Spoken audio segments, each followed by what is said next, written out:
OMG, Doktora Vicky Bello, napaamin nga ba si Kim sa totoong estado nila ni Paulo? I'm overheated, can hardly sleep at night, doing crazy dreaming. You're the reason why. Hiding by the baby. Sa kauna-unahang pagkakataon ay nagsalita na si Kim Chiu hinggil sa breakup with Sian Lim.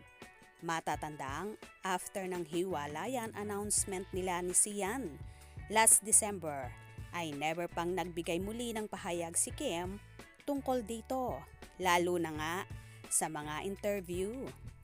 Sa panayam ni Doktora Vicky Bello kay Kim na in-upload sa YouTube ay sinagot ng actress ang mga diretsyong katanungan sa kanya at say nga niya sa celebrity doctor, "Sa'yo lang ako nagpa-interview."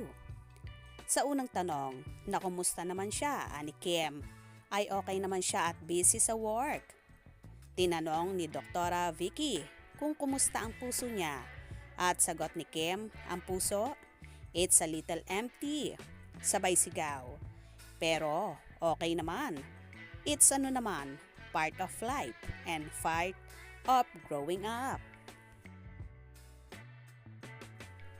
Hanggang sa nauwi na nga ang usapan sa mga lesson ni Kim sa mga naging relasyon niya ay magkaiba naman daw sa kanyang dalawang relasyon.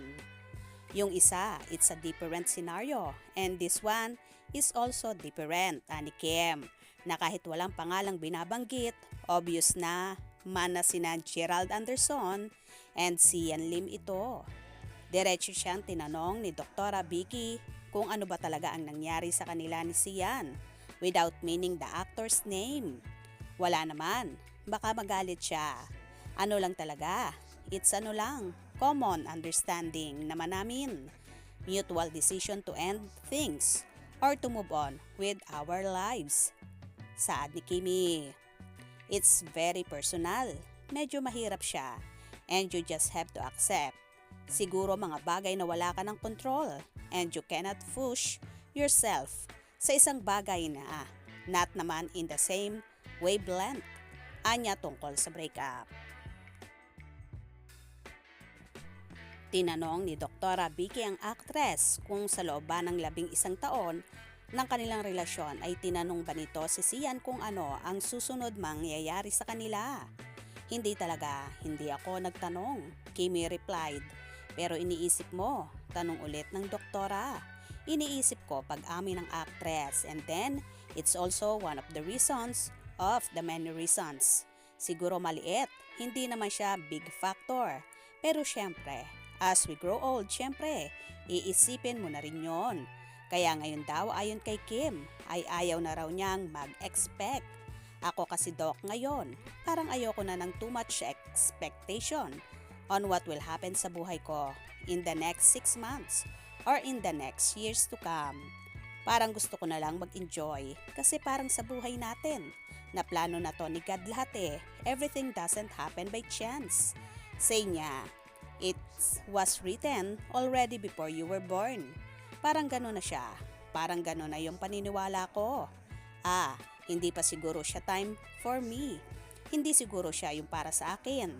Dagdag pa niya. Tanong pa kay Kim, "Do you feel you're worth loving?" Sagot naman ng actress, "Of course. Kaya ang haba ng pasensya ko and I will give my 100% para in the end, wala akong pagsisisihan. Wala akong regrets. Just lesson learned." Ayon pa sa actress, "I want to give love para someday someone will give me his unconditional love." Ask kung hindi pa niya naramdamang binigyan siya ng unconditional love at ani Kim, "From my ate." At one point ay nagbiro ang actress na next time ay igsian na lang niya ang kanyang relasyon. "Baka ngayon igsian ko na lang para dumami," sabay tawa. "Ang haba kasi, 5 years, 11 years. Igsian ko na lang, 5 hours, 11 hours." Naaliw naman kami ng diretsong tinanong ni Vicky si Kim tungkol sa napapabalitang bagong girlfriend ni Sian. Naririnig ko na po na meron ng iba yung isa. Actually, ang Chismax ay medyo matagal na siyang merong ganon from Viva Films. Hindi ko alam sino and narinig ko lang ha. So ang question is it true? Tanong ni Doktora. Panay naman ang OMG ni Kimi habang nagtatanong ang celebrity doctor. Then seryosong sagot niya, hindi ko alam Doc, wala akong idea. Ang huling tanong kay Kim ay kung totoo naman yung chismis tungkol sa kanila ni Paolo Avellino at ang sagot na lang ng actress. Watch na lang sila ng What's Wrong with Secretary Kim. Well, tila nga unti-unti nang aamin si Chinita Princess sa nararamdaman niya kay Paolo Avellino. Hayaan na lang muna natin sila, baka nasa getting to know each other stage pa sila ngayon. Kaya wag nating madaliin ang Kim Pao. Soon, dyan din pupunta ang lovebirds. Kaya naman tumutok at wag na wag pahuhuli sa mga maiinit na kaganapan. Anong inyong magiging reaction sa bidyong ito? Comment below.